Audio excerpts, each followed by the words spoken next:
Hi everyone, this is Kenny here from Property Stories, and in this video I would like to talk about the mortgage broker or mortgage outsource industry, loan outsource industry in general. So stay tuned.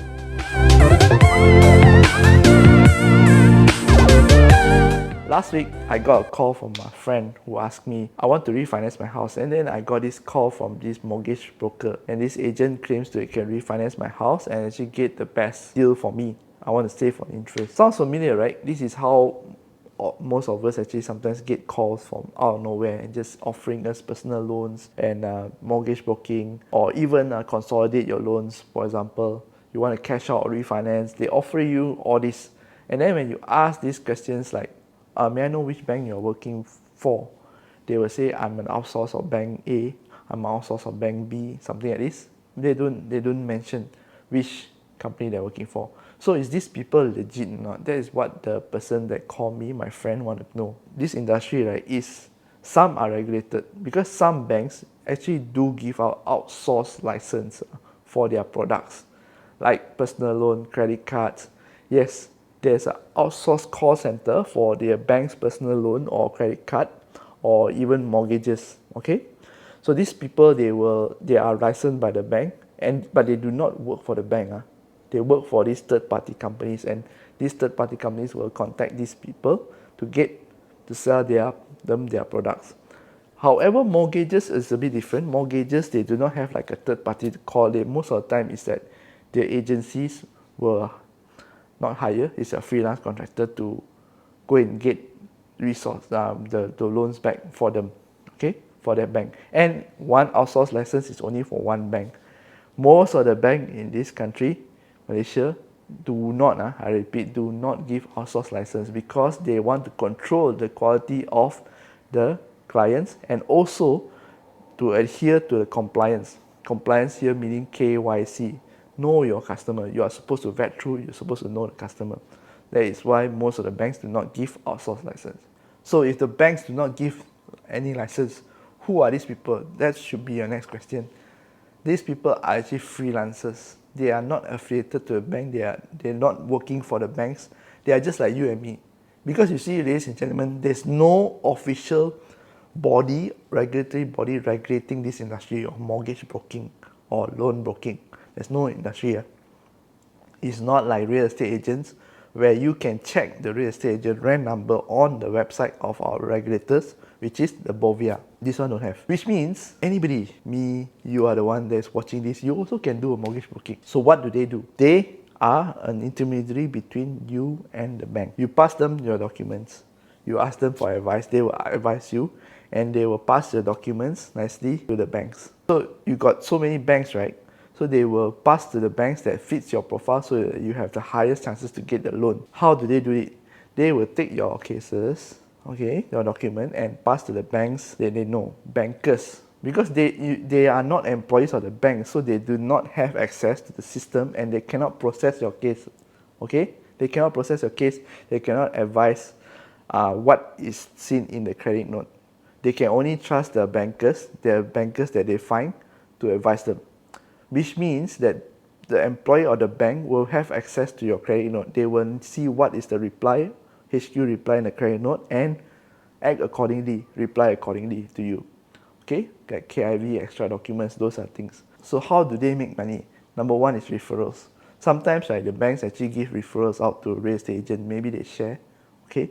Or maybe they themselves are real estate agent. Yes, real estate agent and mortgage broker, you can do together, no nothing. Okay, maybe they are real estate agent also, so they can get that. They can close the case, they also submit. They are the agent, they are the mortgage broker. And referral fees maybe from the lawyers, partner lawyer firms, or maybe sometimes bankers also referral fees if they have extra.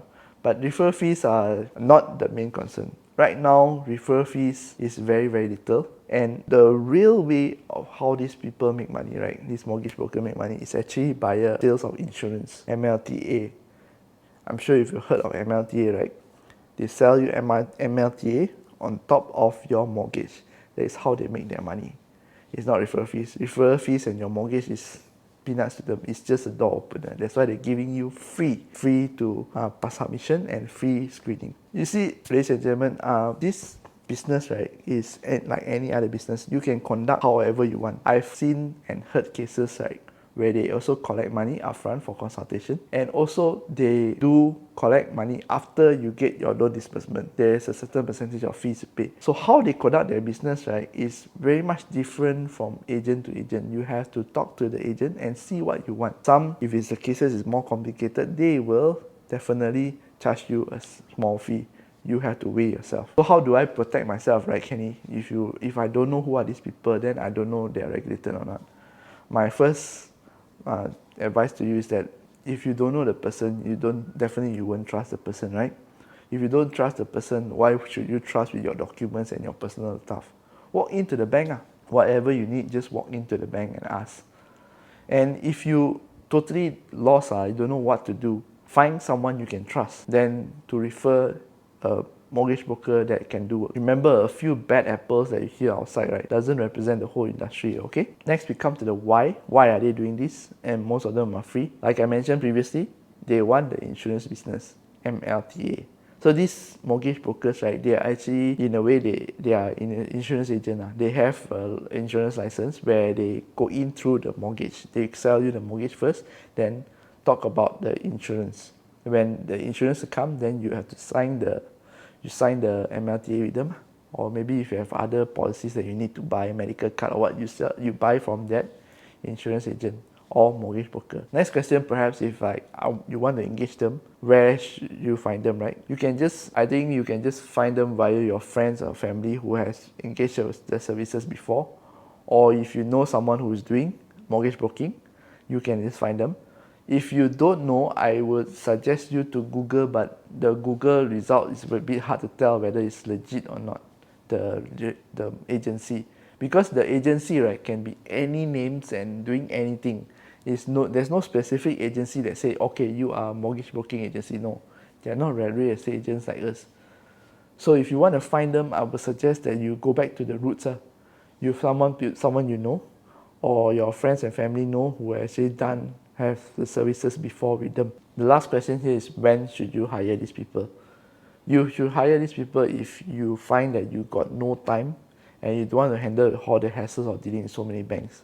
Because you got no time to go in so many banks, you can hire this one person to manage everything for you. If you are the type that you don't have the time, at the same time you don't trust people with your personal information, if you don't have the time but you still want to get a mortgage, I would suggest that you just submit to the bank that your salary is in or where your business account is in. Done. Okay? Don't have to shop around for rates and mortgages. These are the people that you should hire when you want to save that time, because they do a lot of analysis and they will also teach you how to save money on your mortgages, advise you accordingly. That is what they do. So in conclusion, I go back to the first part. The risk is always there. If you do not know, do not trust, my personal take to you is that you do not proceed. Don't proceed with a mortgage broker. Find your own person that you can trust with your personal data. Okay? That's it for me for today. This is Kenny here from Property Stories. If you have any more questions with regards to real estate and financing, you're welcome to WhatsApp me or email me. The email is down below. Until then, I'll see you again in the next video. Bye-bye.